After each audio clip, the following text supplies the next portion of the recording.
제가 제일 써보고 싶고 좋아하는 치법은 체질침이에요. 그러나 맥을 정확히 못 봐요.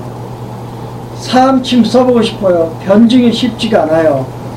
제가 여러분 사암침 변증하는 데 도움드리려고 이렇게 장상론을 세밀하게 해드리지만 여러분 재미없잖아요. 재미있습니다. 눈은 간에 속한다. 그래? 그러면 간경락 선택하는 거예요. 그런데 눈이 핏발이 섰다. 그러면 일단 화사하는 거예요. 화사. 소부사, 행간사. 그리고 그 다음 혈은 생각해봐요. 눈이 깔깔하고 건조하다. 그러면 무조건 곡천, 음곡 보하는 거예요. 왜? 간의 음을 보하기 위해서. 그리고 그 다음 세 번째, 네 번째는 그 다음에 생각하는 거예요. 아, 왜 건조해? 말리는 건 금이니까 경거사 해볼까? 그리고 음곡, 곡천보, 경거사를 쓸 수 있는 거예요.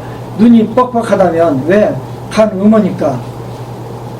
간 혈으로서 이제 자꾸 시력이 약해진다.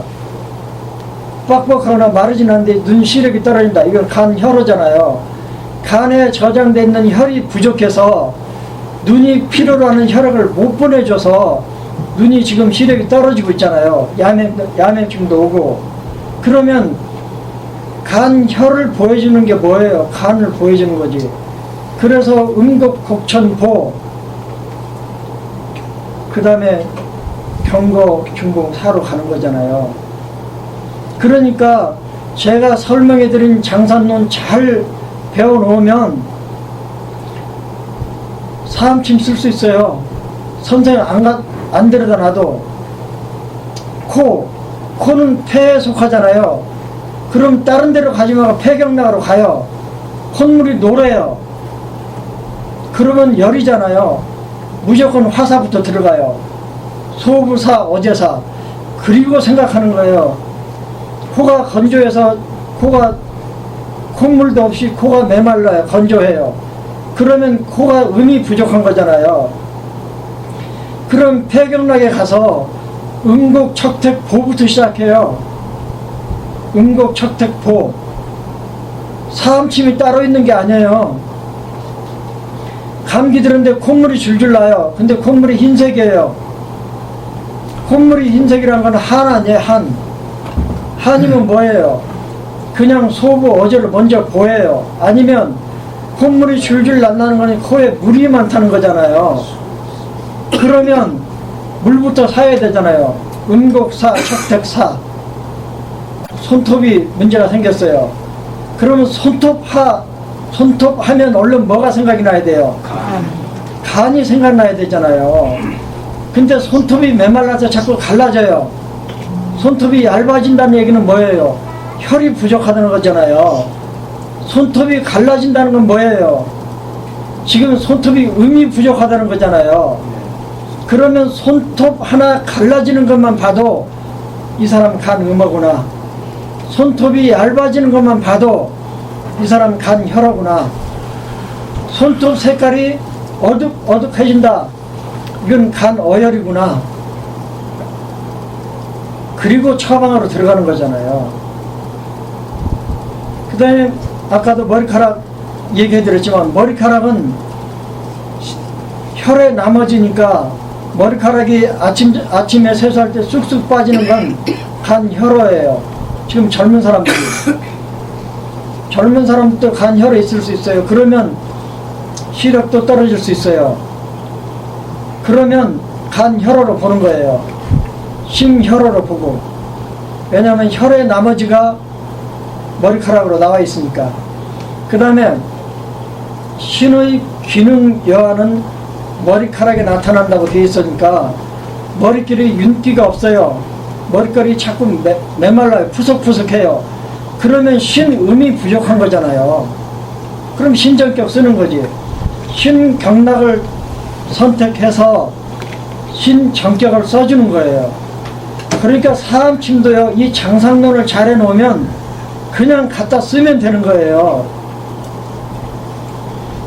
그래서 장상론을 정말 한의대에서도 절대로 이렇게 안 가르쳐요. 제가 이잡듯이 해드려요. 간 소설인데, 간 소설도 막혀서 감기 울결로 처음에 소설이 안 된 건 소설력이 약해서 우울한 거거든요. 그렇지만 일단 감기 울결 상태로 넘어가면 그건 실증이에요. 실증이기 때문에 나타나는 증상이 통증이에요. 그래서 유방창통, 여성들 스트레스 많으면 젖가슴이 아파요.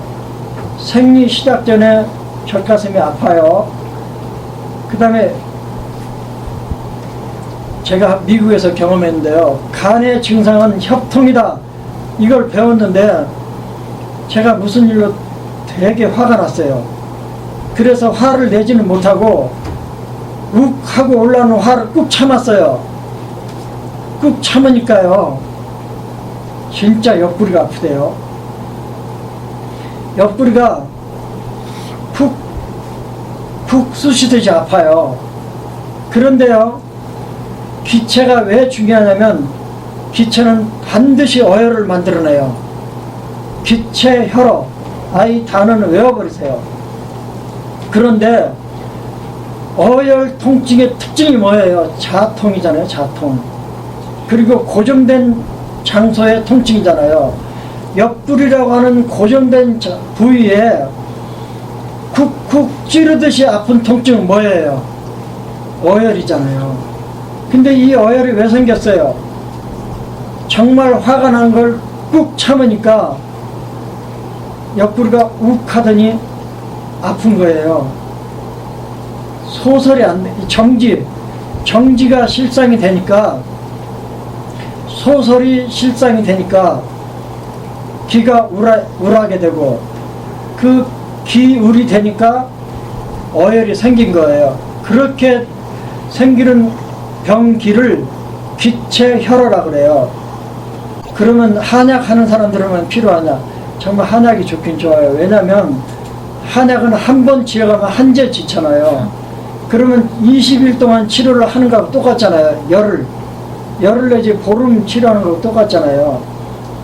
그런데 침은 맞다가 안 오면 한 번 맞고 안 오고 두 번 맞고 안 오고 끝장이 안 나는데, 한약은 결말을 볼 수 있다는 장점이 있더라고요.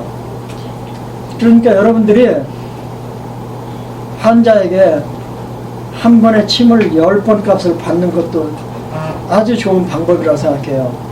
미국은 어떻게 하냐면요. 우리 미국에서 가장 유명한 한의사 10명 중에 들어가는 한의사가 시각장애인이 있어요. 우리 안마사협회를 나오신 함석훈이라는 분인데요. 이분은 처음에 지하본을 운영했어요. 근데 그 지하본이 어디 있었냐면 LA에서 가장 부자들이 몰려 사는 베버리 힐스라는 곳에 있어요. 최고 비싼 집들이 몰려 있는 곳이 베버리 힐스예요. 상권도 가장 고급 상권이 형성되어 있는데 거기서 지하본을 했어요. 그러니까 그분은 한 번 치료하면 150불이에요. 그런데 이분이 나중에 침도 놓고 싶어갖고 한의사가 됐어요. 이게 제가 입학하던 해에 한의 면허를 받았는데, 의료보험 부자들이다 보니까 비싼 의료보험을 가진 사람들이 와요. 보통 150불 받아요. 근데 그분이 언제 방송에 한번 나오더라고요. 미국 10대 한의사의 한 사람이래요. 환자 많기로, 수입 많기로. 그분이 우리 맹인이에요. 근데 무슨 얘기 하려다 여기 왔는지 모르겠다. 제가 무슨 얘기 하려고 한약 좋다는 거. 한 번에 10번이요. 근데 그분이 뭘 잘하냐면요. 저는 치료를 그렇게 못 받거든요. 근데 이분은 무조건 10번 받아요. 10번 받으면 오늘 약속한 날인데 환자가 안 왔어요. 그러면 온 걸로 치고 치료해서 까요. 근데 그게 미국 문화예요. 아무 소리 못해요. 저도요.